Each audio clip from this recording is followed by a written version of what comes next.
everybody. My name is Sara-Jane Finlay, and I'm the Associate Vice President for Equity and Inclusion at the University of British Columbia. This is my colleague, Dr. Jen Love, who will be helping me out during the presentation. I'm very conscious that I'm standing between you and your coffee, and if any of you are as jet-lagged as I am, you will be in desperate need of that coffee. But I think this has fallen at a good time in the series of presentations, because actually what I've done is used the University of British Columbia, UBC as we call it, as a kind of a case study for how you make change working at the systemic, structural, and strategic level. And what you'll see as we go through this is that we have put into practice a lot of the things that we've been talking about over today. And so I will try to move through the slides quite quickly. I want to focus on a data project that Jen's been working on and talk a little bit about the strategic piece for our institution. But first, a little bit of information about UBC. We are located on the west coast of Canada, in the Pacific Northwest. We have just over 65,000 students. More than a quarter of those are international students, and we are actually a minority-majority campus, with more than 50% of our students coming from backgrounds other than white. A large proportion coming from China, Hong Kong, and Taiwan, either Canadian-born or recent immigrants. We have 325,000 alumni that cover 140 countries, just over 16,000 faculty and staff.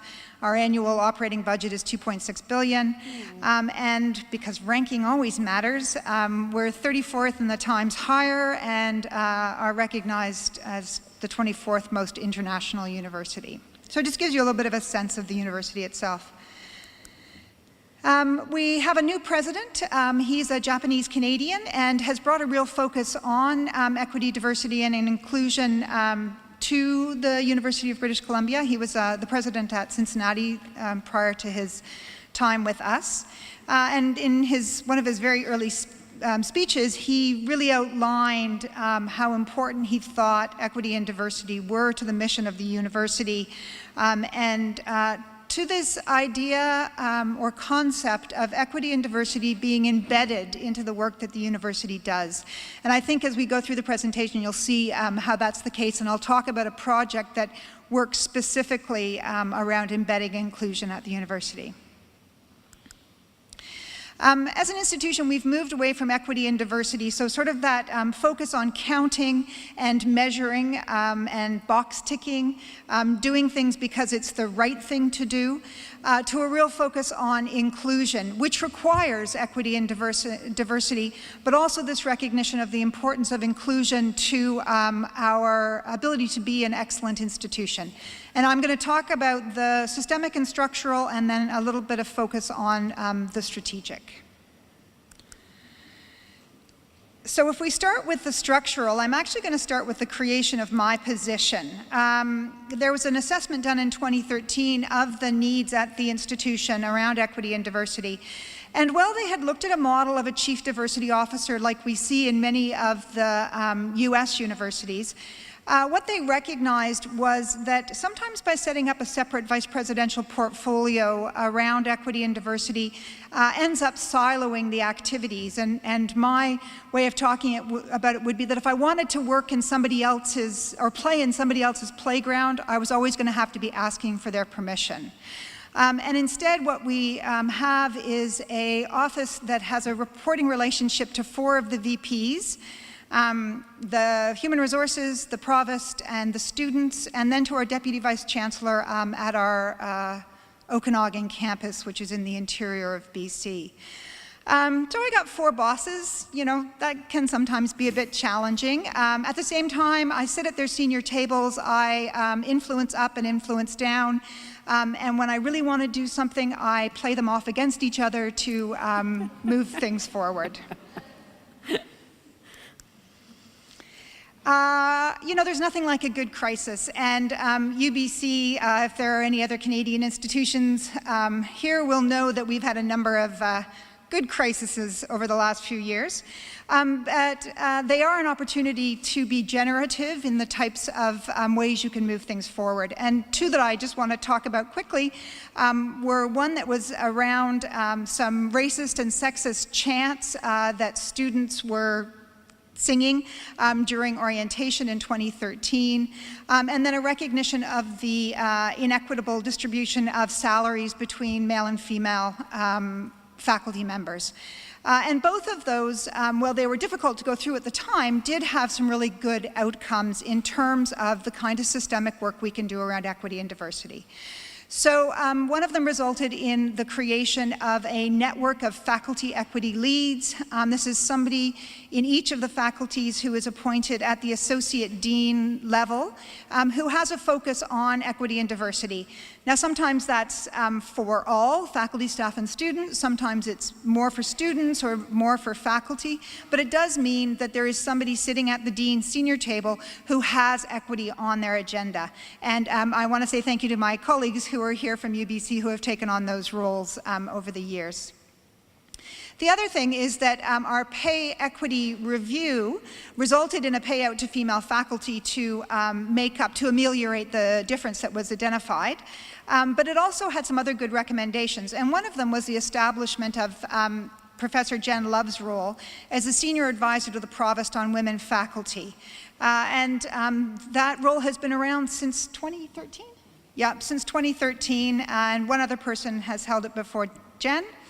And then starting this year, we established the position of Senior Advisor to the Provost on racialized faculty. And I'm very pleased to say that Professor Manal Matani has joined our team in really keeping our focus on racialized faculty. One of the pieces of work that Jen has been doing is to provide the deans and senior leadership with some access to data so that they can make more informed decisions. And I'm going to let her tell you a little bit more about that. Sorry. Great, thanks very much. And so one of the things that we've been working on is taking human resources data. Currently it's male-female binary because that's what we've legally been allowed to take, and put that into visualization software, which gives us a much quicker appreciation. Rather than digging through Excel files, we can look at a lot of different questions, such as how much time does it take to first promotion to second promotion, starting salaries, current salaries, and time and rank. And then we can also have the information to adjust for maternal, parental, and adoptive leaves. Where's the forward? Oh, you did. Thank you. So this is just an example. I know the font's a little bit small, but we're currently using PeopleSoft and putting it into Tableau, and our Provost is very open to the idea of being able to distribute that to whoever wants. It's not plug and play, so there'd have to be some technological work from different institutions, but we're happy to share that at no cost.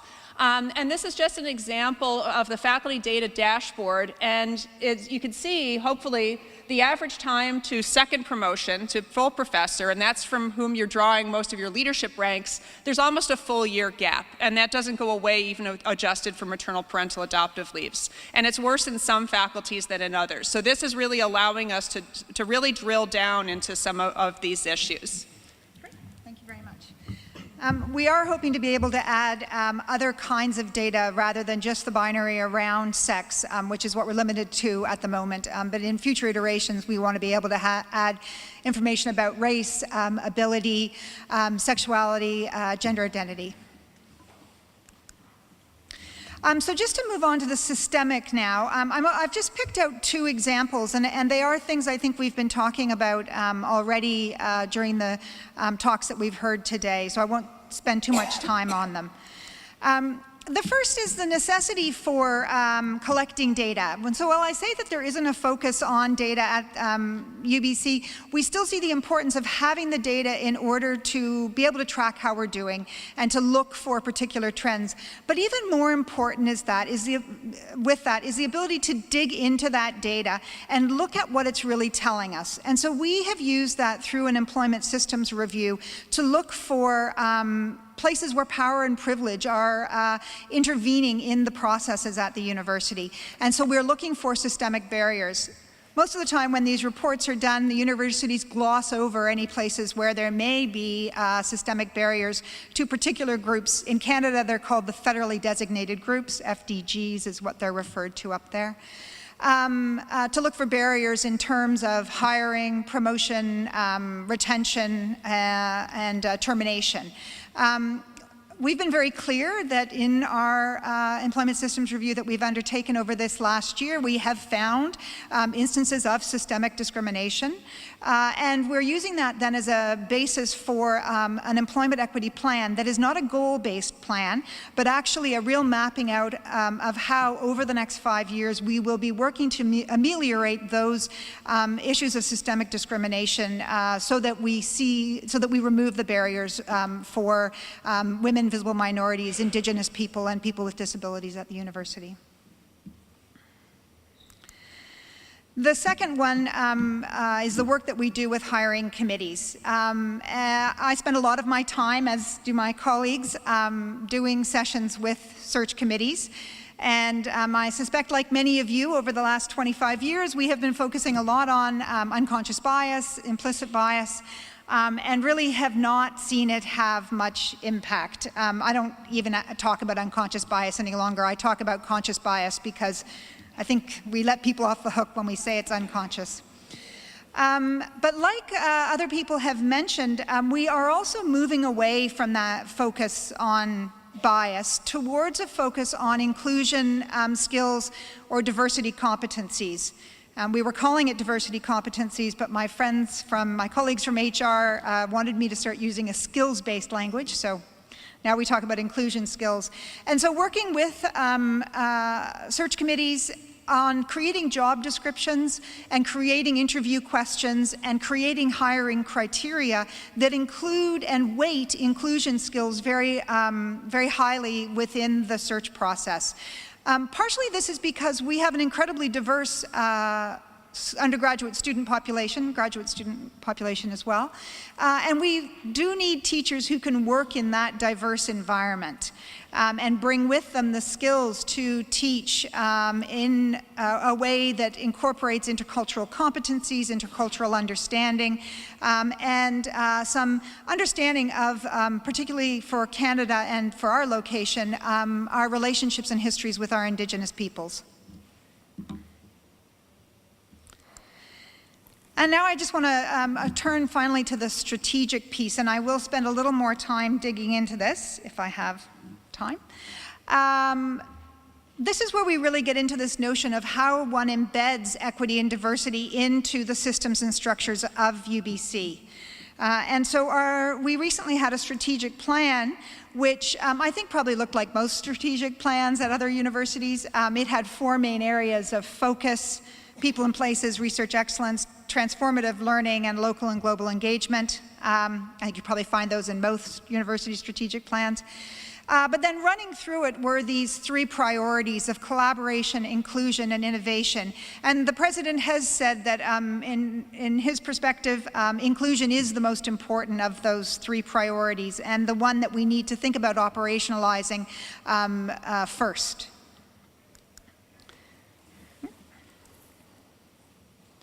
So we've talked about inclusion. Again, you see this language of embedding showing up, embedding equity and diversity across university systems and structures. And we do that through an approach of inclusive excellence. Inclusive excellence is a concept that was developed by the AAC&U at Damon Williams and Alma Clayton Pedersen in particular were the founding people in this area. And it's recently gained some traction in Canada when it was picked up by Universities Canada. From our perspective, we have these 5 guiding principles for inclusive excellence at UBC. We see cultural and social differences of learners as something that enriches and enhances the university, so we're trying to overcome the deficit model, which many of us have used over the time about diversity amongst our students. We've been very explicit that academic excellence cannot be achieved without inclusion, that inclusion is more than just numbers, that in order to actually reach an inclusive campus, we have to prioritize system change, and that happens through collaboration and partnerships. And so a really good example of this is the Student Diversity Initiative, which is an initiative run out of my office. It has been in existence for the last 2 years, and it has become a bit of a pilot for how one goes about embedding inclusion across a campus. So we work with UBC partners to build capacity across university systems and to create a community that's more inclusive.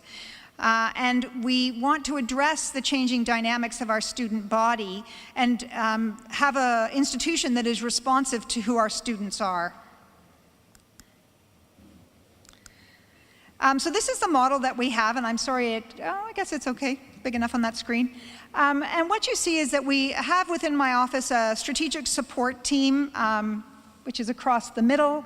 And then we have people who are actually embedded in some of the key units at the university which would impact the experience of diverse students. So we have people who are in our Center for Teaching and Learning, we have people in the Faculty of Arts, we have people in student enrollment, we have people in the Student Development and Services portfolio, we have a person in my portfolio who brings specialization in race and cultural competency, and next year we have a partnership starting in January with the Faculty of Science and with Human Resources.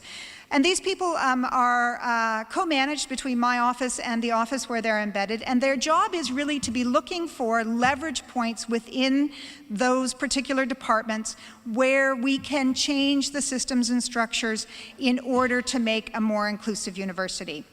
So one quick example was that working with enrollment services, we recognized that students were able to include their chosen name in our student information system, but their chosen name was not what was provided in class lists. Rather, the first name that they registered was provided in class lists. And so for our trans, non-binary, and international students, the fact that they had entered a chosen name and then it wasn't used was provided a real sense of exclusion to them. So now we've fixed that so that the class lists are provided only with the chosen name, and there used to be a binary sex marker, and that's been removed as well. So that's kind of one small example of how we made a systems change to make the institution itself more inclusive. Excuse me. And so what are we doing next? Well, we have been given this great opportunity because the inclusion priority shows up in the strategic plan in such a prominent kind of way. And so we're beginning to think, how do you operationalize inclusion for a campus? So this is beyond just an initiative that is based in my office, but actually something that would stretch across a hugely decentralized university that is on 2 different campuses. And we realized that what we need to do is create a kind of framework for our faculties and divisions to be able to have some agreed upon outcomes around inclusion and some clear areas of work which can then be embedded into their own strategic plans. So I call this the swimming lanes picture because it kind of shows the way in which inclusion has to show up in all these different areas. So this is our inclusion framework that we're working with, and around the center are our outcomes. So we've not had goals. What we have come up with are specific outcomes of where we want to get to, and then the areas where it would be necessary to do work to reach those outcomes. So the outcomes include recruitment, retention, and success of all diverse faculty, staff, and students, an inclusive campus climate and culture, and inclusion embedded into our teaching, research, and engagement. So very high-level outcomes, but in order to achieve those outcomes, we need to do work in the areas of strategic leadership, capacity building, creating equitable structures, and around accountability and compliance measures. So strategic leadership, we're focusing on how we ensure that inclusion is set as a priority across all the leadership in our university and how that is appropriately resourced. In terms of building capacity to affect change, we're looking at the ways in which we can build skills and strengths and conflict fluency at individual unit and system levels so that there is very broad engagement with EDI.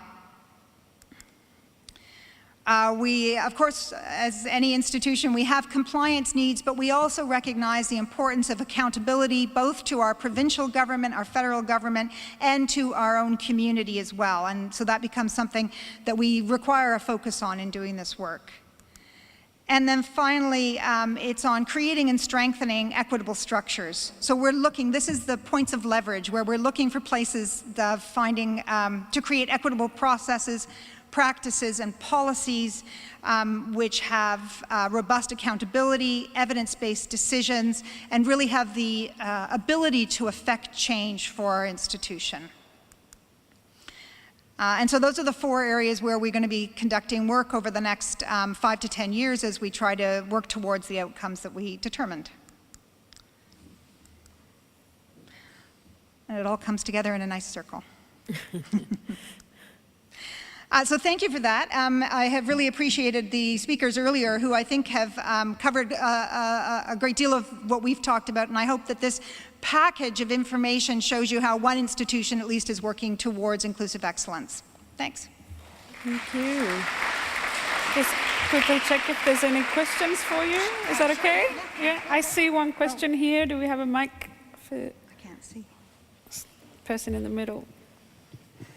Thank you for that presentation. I'm curious a little bit with regards to your approach to systemic change. Yes. To what extent there is a kind of singular resonant reason for that systemic change that people have informed at grassroots levels in your organization. So I notice increasingly, I think in the D&I world, people are talking about system level change. The extent to which organizations are crystal clear about the why behind that change in that context, I think really varies from one organization to another. So in your institution, how have you helped to kind of frame that very deliberate reason for change?